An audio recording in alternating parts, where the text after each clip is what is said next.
මේ දවස්වල ගොඩක් රක්ෂිතවලට නියඟේ බලපානවා. ඉතින් ඔයගොල්ලෝ දකින්න ඇති මේ දවස්වල සෝෂල් මීඩියා ගොඩක් පෙන්නනවා. අර අහිංසක මුවරංචුවා වතුර බොන්න යනවා දිය කඩਿੱත්තකට. එතෙන්ද ගිහින් අපේ මේ බෞද්ධයෝ කියන පාපකාරී පහත් මිනිස්සු ඒ අහිංසකයෙන් වතුර බොන ඒ දිය කඩਿੱත්තට යූරියා දාලා ඒක විස වෙලා මෝ 18 දෙනෙක් මැරෙනවා. ඊට පස්සේ මේ මිනිස්සු කරන්නේ මේක මස් කරලා විකුණනවා. ඉතින් එක අතකට අර අහිංසක සතුන්ගේ ජීවිතෙත් විනාශ වෙනවා. ඒ වගේම මේක මසට කවුරු හරි මිලදී අරන් ඒ මස් කෑවනම් ඒ මිනිසුන්ගේ ජීවිතයත් මේ විස බලපානවා. බොහෝ දුරට ලෙඩ දුක් හැදෙන්න පුළුවන් කාලයක් සමග මරණයක් වෙන්න. ඉතින් බලන්න අපේ රටේ අපි බෞද්ධ රටක් බෞද්ධාගමික බහුතරයක් ඉන්න මේ රටේ මෙහෙම පාවොපකාරී වැඩ කරන්න පුළුවන්ද? මුවා කියන්නේ හරිම අහිංසක සතෙක්. කිසිම කෙනෙකුට කරදරයක් හිංසාවක් නැති සතෙක්. ඇත්තටම වියලි කලාපයේ ඔය ඉන්න මිනිස්සුන්ට වඩා මේ කොළඹ ඉන්න මිනිස්සු ඇත්තටම මට හිතෙන්නේ හොඳයි කියලා. දැන් ඔය අතුරුගිරිය ප්‍රදේශයේ පුදුමාකාර විදිහට මුව රංචු පිටින් ඉන්නවා. ඒ වුණාට ඒගොල්ලෝ ඇත්තටම මේ සමහරලාට ඉතින් කරදර වෙන අවස්ථාත් ඇති. ඒ වුණාට අපි අහලවත් නැහැ ඒ ඔය කොළඹට නුදුරුව ඒ අතුරුගිරියේ ඉන්න මිනිස්සු මේ මුවන්ට කරදරයක් හිංසාවක් කරනවා කියලා. ඉතින් මේ කැලේ අයිතියේ ඉන්න කැලේ නිජබිම කරගත්ත සතෙක් තමයි මේ මුවා. මෙහෙම මේ කැලේ ඉන්න අහිංසක සත්තු මරලා මේ වතුර පිපාසයට වතුර බොන්න එන වෙලාවේ මෙහෙම වහ දෙන්න මිනිස්සු කියන්නේ මොනතරම් පහත් හැඟීමක් තියෙන මිනිස්සුන්ද? මේ මිනිස්සුන්ට මේ සසරේ ඕක පරිසම් දෙනකොට ඒගොල්ලන්ට මතක් වෙයි මේ කරපු විපාකේ බරපතලකම.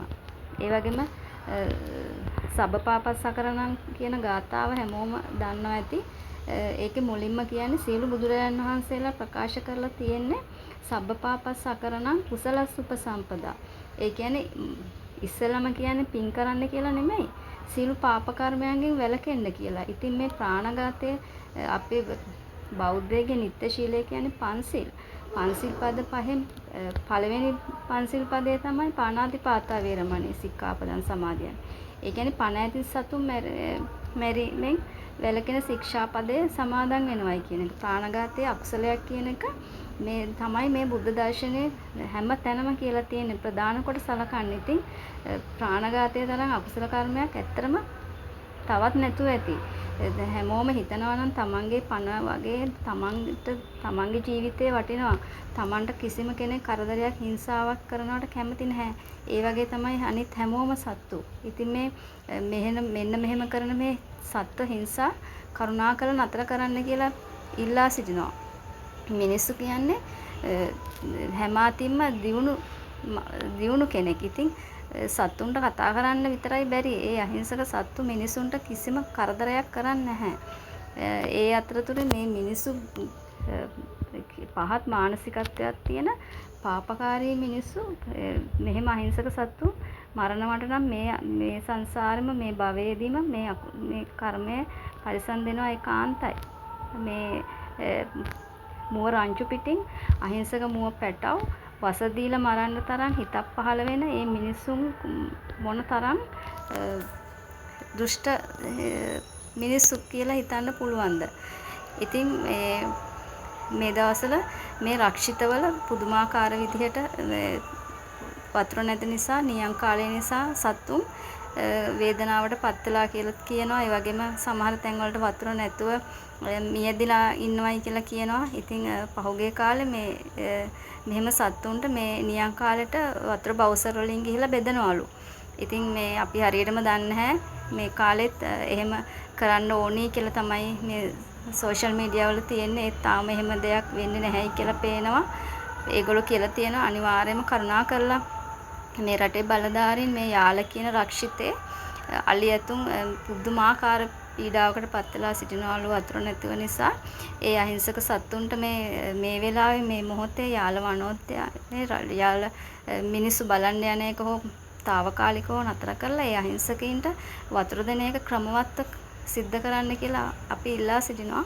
ඒ කියන්නේ මේ රටට විශාලම සංචාරක ආදායමක් ගෙන දෙන්න මෙන්න මේ යාල අලි ඇතුන්.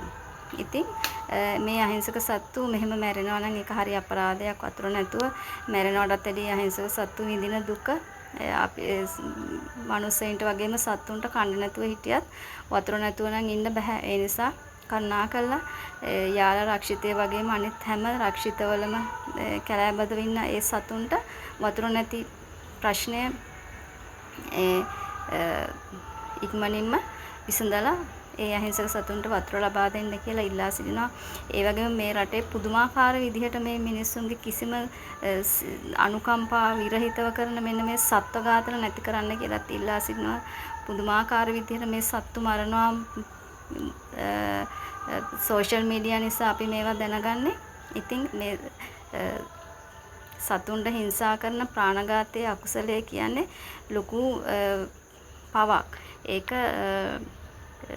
මේක කරන වෙලේ අර කරන කලට පව් මීරිය මීසේ කියනවා වගේ මේකේ බරපතලකම මේ සත්ත්ව හිංසනේ ඵල විපාක දැනනකොට තමන්ට හිතේ තමන් කරපු අකුසල කර්මයේ ප්‍රතිඵල තමයි මේ ඇවිත් තියෙන්නේ කියලා. ඉතින් කරුණාකරලා ඉල්ලා සිටිනවා මේ අහිංසක සත්තුන්ට කරන හිංසාව නතර කරන්න. ඒ වගේම මේ හැමදේම මේ සෝබාදහමෙන් බලාගෙන ඉන්නේ. අපි කරන හොඳ දේවල් නරක දේවල් හැමදේම සෝබාදහමෙන් කිසිම සමාවක් නැහැ. ඒක නිසා ඉල්ලා සිටිනවා කරුණාවෙන් මේ සත්තුන්ට කරන හිංසාව නතර කරන්න.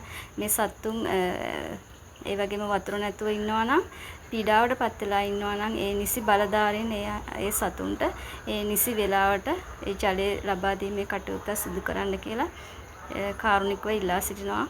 බොහොම ස්තුතියි.